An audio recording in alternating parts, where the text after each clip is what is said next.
Hello everyone, नमस्कार, आदाब and a very warm welcome to sky is the limit. आज मैं आपके लिए एक बार फिर बहुत ही इंटरेस्टिंग ऑडियो स्टोरी लेकर आई हूँ और आज की जो स्टोरी है उसका नाम है द लेटर। इसे लिखा है गौरीशंकर गोवर्धन दास जोशी ने, जो कि धूमकेतु के पेन नेम से लिखते रहे हैं। सर्दियों का मौसम था और भोर का समय था। एक बूढ़ा आदमी अपने आप को ठंडी कड़कती हवाओं से बचाने के लिए अपने फटे पुराने कपड़ों से खुद को ढकते हुए सड़क से जा रहा था। उसकी स्थिति ऐसी थी मानो एक खत्म होती जिंदगी में कुछ खुशगवार यादें रोशनी भर रही हों। कुछ घरों से चक्की पीसने की आवाजें और काम करती हुई गृहिणियों के गीत गाने की मीठी आवाजें आ रही थी।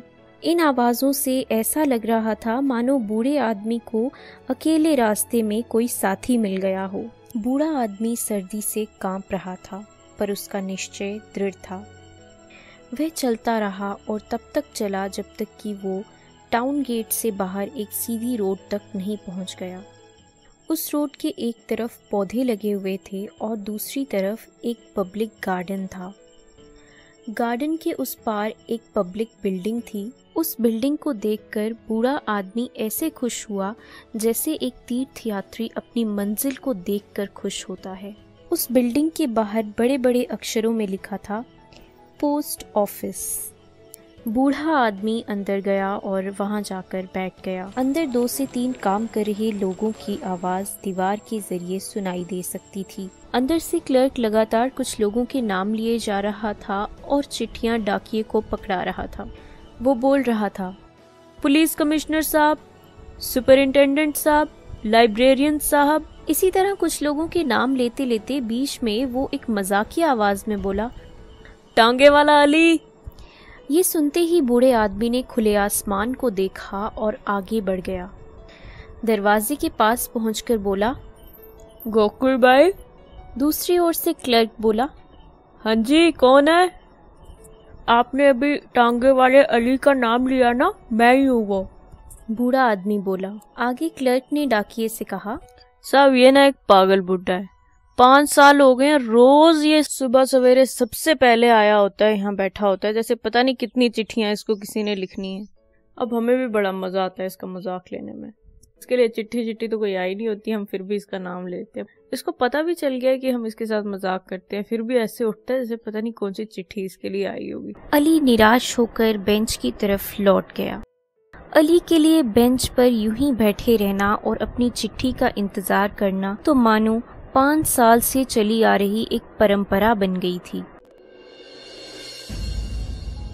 अपनी जवानी के दिनों में अली एक चालाक शिकारी था। जैसे जैसे शिकार में उसकी कुशलता बढ़ती गई, शिकार के लिए उसका प्रेम भी बढ़ता गया। आखिर में एक ऐसा समय आया जब अली शिकार के बिना एक दिन भी नहीं रह सकता था। जिस प्रकार अफीम का कोई प्रेमी कुछ मात्रा में अफीम लिए बिना एक भी दिन नहीं गुजार सकता, उसी तरह अली शिकार किए बिना एक भी दिन नहीं गुजार पाता था। कहा जाता है कि अली जैसे ही किसी शिकार के लिए उपयोग किए जाने वाले पक्षी या जानवर को देखता, तो उस पक्षी या जानवर को अली को देखने का मौका तक नहीं मिलता कि अली उसे मार देता। जब उसकी जिंदगी की शाम अस्त होने लगी तो उसके जीवन ने एक नया मोड़ लिया। उसकी इकलौती बेटी मरियम की शादी पंजाब में तैनात एक सिपाही से हो गई। मरियम अपने पति के साथ पंजाब चली गई और पिछले 5 साल से उसकी कोई खबर नहीं थी। अपनी बेटी की तरफ से खत आने के इंतजार में अली निराश हो चुका था। अब उसे प्रेम और जुदाई का मतलब समझ आ रहा था। अब वो शिकार करते हुए लुत्फ नहीं उठा पाता था। उसने शिकार करना छोड़ दिया। उसकी जिंदगी सूनी हो चुकी थी और बेटी की तरफ से एक खत का इंतजार उसके लिए आशा की किरण था। जब से अली को जुदाई के दर्द का एहसास हुआ था, उसके बाद हर दिन अली 4 बजे उठ जाता और पोस्ट ऑफिस की ओर अपनी यात्रा शुरू करता। पोस्ट ऑफिस, जो कि दुनिया में अधिकतर लोगों के लिए एक अनइंटरेस्टिंग जगह होती होगी, वो अली के लिए मानो एक तीर्थ स्थान बन चुका था। अली पोस्ट ऑफिस में पहुंचने वाला सबसे पहला व्यक्ति होता हर रोज वो एक ही कोने में एक ही बेंच पर बैठा करता। उसकी ये आदत जब लोगों को मालूम पड़ती तो वो उस पर जोर जोर से हंस पड़ते। इसी कारण पोस्ट ऑफिस के अफसरों ने भी अली का मजाक बनाना शुरू कर दिया था। जबकि अली का नाम लिस्ट में नहीं होता, फिर भी वो अली का नाम लेकर उसे तड़पाते। ऐसा इसलिए था क्योंकि उन्हें वह दृश्य बहुत आकर्षित करता जब अली अपना नाम सुनकर अपनी सीट से तुरंत उठता और खुशी से अपनी चिट्ठी लेने आता। पर हर रोज हाथ में आशा की किरण लिए अली को निराश होकर ही लौटना पड़ता। इन सब चीज़ों के बावजूद भी अली हर रोज बराबर के इत्मीनान से आता और उतनी ही आशा से इंतज़ार करता कि उसके लिए कोई ना कोई चिट्ठी ज़रूर आई होगी। बीते कुछ दिनों से अली पोस्ट ऑफिस में नहीं आया था। वैसे तो किसी को अली की फिक्र नहीं थी, पर हर कोई ये जानने के लिए उत्सुक था कि जो आदमी हर रोज सुबह सबसे पहले पोस्ट ऑफिस आता है, इतने दिन से वो कहाँ है। कुछ दिनों बाद अली फिर पोस्ट ऑफिस आया, पर उसके चेहरे से ये साफ नजर आ रहा था कि उसकी जिंदगी की शाम जल्दी ही अस्त होने वाली है। वह ठीक से सांस भी नहीं ले पा रहा था और अच्छी तरह चल भी नहीं पा रहा था। आज वो अपने संयम को बरकरार ना रख सका। उसने पोस्ट मास्टर से पूछा, भाई साहब, आपको मेरी मरियम की तरफ से कोई खत मिला? पोस्ट मास्टर विदेश जा रहा था और इस वजह से वो जल्दी में था। उसने गुस्से से कहा, ओ भाई, क्या बीमारी है तुझे?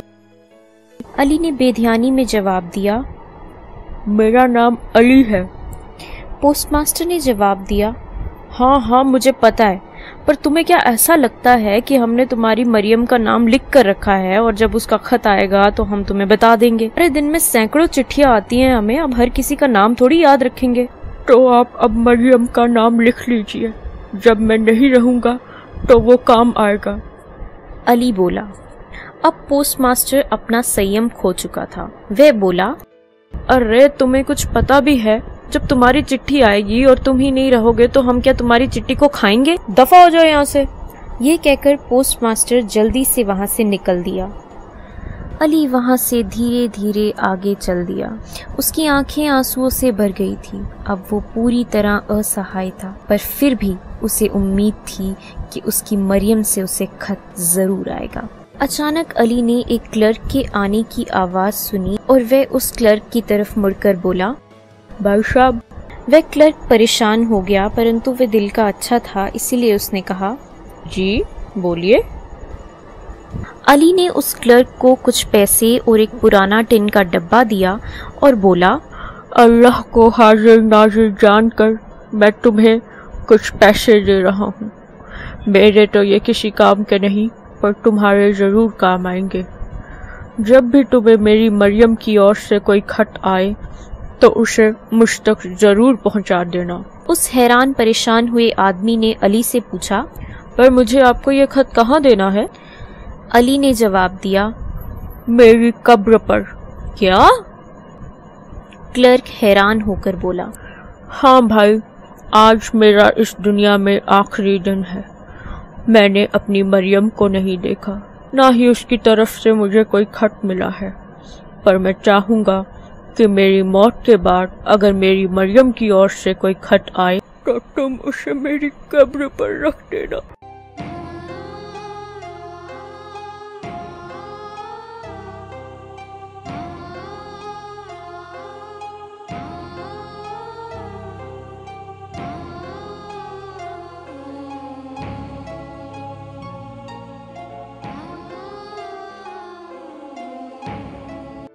अली से पैसे लेकर वो क्लर्क वहां से धीरे धीरे निकल गया। ये देखकर अली की आंखों में आंसू आ गए।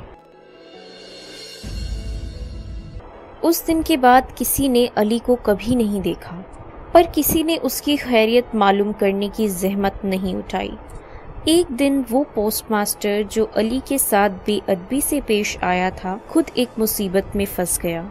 उसकी बेटी जो कि दूसरे कस्बे में रह रही थी, बहुत सख्त बीमार थी। पोस्टमास्टर को अपनी बेटी की सेहत की बहुत चिंता थी, पर वह अपनी बेटी की सेहत के बारे में नहीं जान पा रहा था, क्योंकि अभी तक उसे अपनी बेटी की सेहत के बारे में बताने वाला खत नहीं आया था। पोस्टमास्टर इस खत को पाने के लिए बेकरार था। जैसे ही चिट्ठियों की गट्ठी को लाकर टेबल पर रखा गया, पोस्टमास्टर ने जल्दी से एक एनवेलप को खींच लिया। उसे लगा कि उस एनवेलप में उसकी बेटी की चिट्ठी आई होगी। जैसे ही उसने उस एनवेलप को खोला तो वह सकपका गया। वह चिट्ठी अली के नाम थी। ये देखकर उसे वे सब पल याद आने लगे जब अली अपने आखिरी वक्त में पोस्टमास्टर से मिला था और पोस्टमास्टर ने उसका दिल किस तरह तोड़ा था। पोस्टमास्टर ने क्लर्क को बुलाते हुए कहा, लक्ष्मीदास। क्लर्क ने जवाब दिया, जी साहब, ये खत वो बूढ़े अली के लिए आया है। पोस्टमास्टर ने कहा, क्या तुम्हें पता है आजकल वो कहाँ है? पोस्टमास्टर ने पूछा। क्लर्क लक्ष्मीदास ने जवाब दिया, साहब मैं पता लगा लूंगा कि वो कहाँ है। पूरा दिन पोस्टमास्टर की बेटी की तरफ से कोई खत नहीं आया। पोस्टमास्टर बहुत परेशान हो चुका था। वह 3 बजे उठकर टेबल पर बैठ गया। वह अपने मन में ही बोला, जब 4 बजे अली आएगा तो ये चिट्ठी मैं खुद अली को दूंगा। आज उसका दिल अली के लिए पसीज रहा था। वह ये सोच रहा था कि एक रात जहां वह अपनी बेटी के खत के इंतज़ार में बेचैन हुआ जा रहा है, तो अली का क्या होता होगा जो 5 साल से अपनी बेटी के खत का इंतज़ार कर रहा था। लगभग 5 बजे के करीब पोस्टमास्टर को ऐसा अनुभव हुआ कि किसी ने दरवाज़ा खटखटाया है। पोस्टमास्टर को ये यकीन था कि वह खुद अली होगा। वह बड़ी फुर्ती से आगे बढ़ा, मानो एक पिता का टूटा दिल दूसरे पिता के टूटे दिल को खूब अच्छे से पहचान रहा हो। पोस्टमास्टर ने दरवाज़ा खोल दिया और बोला, अली भाई आओ, मैं तुम्हें तुम्हारा खत देता हूँ।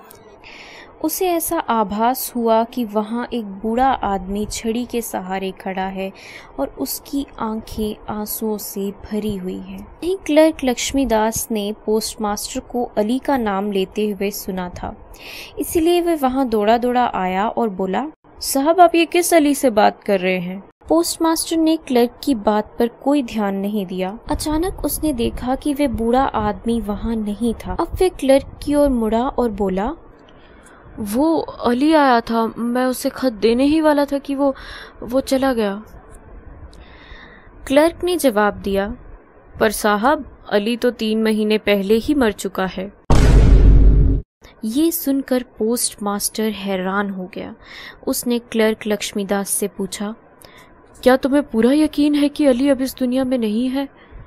क्लर्क ने जवाब दिया, जी साहब, अली 3 महीने पहले मर चुका है।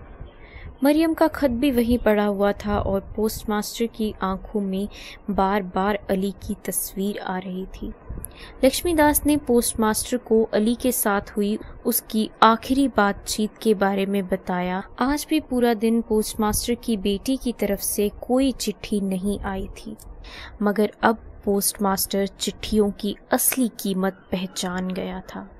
वह उन्हें अब महज कागज के टुकड़े नहीं समझता था, पर अब उसके लिए चिट्ठियों की कीमत सोना चांदी हीरे मोती से भी ऊपर थी। उस शाम पोस्टमास्टर और क्लर्क लक्ष्मीदास अली की कब्र पर मरियम का लिखा खत रख आए। जब वे वहां से वापस लौटे तो पोस्टमास्टर स्वयं को कोसने लगा कि उसने अली के आखिरी वक्त में उसकी भावनाओं को क्यों नहीं समझा। उसने सिगरी में कोयले जलाए और बैठ गया। आखिर उसे एक और रात इंतजार करना था अपनी बेटी के खत का।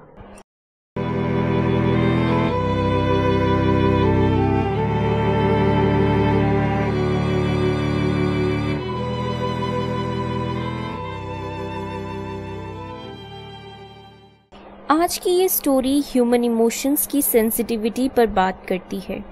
ये स्टोरी हमें ये सिखाती है कि हमें किसी की भी इमोशंस का मजाक नहीं बनाना चाहिए, क्योंकि वक्त बहुत बलवान है और क्या पता आज जो किसी के इमोशंस हैं कल वह हमारे इमोशंस हो। उम्मीद है कि आपको ये स्टोरी और स्टाइल ऑफ नरेशन अच्छा लगा होगा। अगर ऐसा है तो प्लीज़ इस वीडियो को लाइक कीजिए, शेयर कीजिए, चैनल को सब्सक्राइब कीजिए और बेल आइकॉन भी प्रेस कीजिए।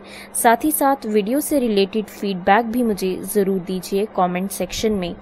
फिर मुलाकात होगी किसी ऑडियो स्टोरी में, डेमोन्स्ट्रेशन में या फिर पोइट्री रेसिटेशन वीडियो में। तब तक के लिए मुझे दीजिए इजाज़त। नमस्कार।